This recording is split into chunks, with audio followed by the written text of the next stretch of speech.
तर आमची गोष्ट आहे एक चोरीची. जेव्हा आम्ही एका कार्यक्रमात गेला असताना आम्ही चोरल्या तुरीच्या शेंगा एका शेतातून. आला रे.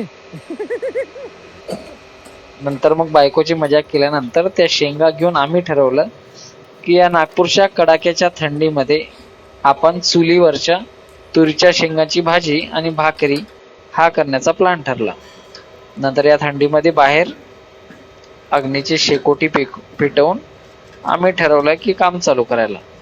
जेवणासाठी ताई, आई, बाबा या सर्वांना इन्व्हिटेशन दिल्यानंतर आम्ही पूर्ण दोघांनी मिळून तयारी केली आणि नंतर केला स्वयंपाक. बायकोने याच्यामध्ये खूप सारी मेहनत केली आणि सर्व लोकांनी खूप सारा एन्जॉय केला, खास करून मुलांनी. हा माझा मुलगा, याने या थंडीमध्ये खूप सारं एन्जॉय केलं. सुट्टी असल्यामुळे रविवारी हा कार्यक्रम आम्ही करण्याचा ठरवला.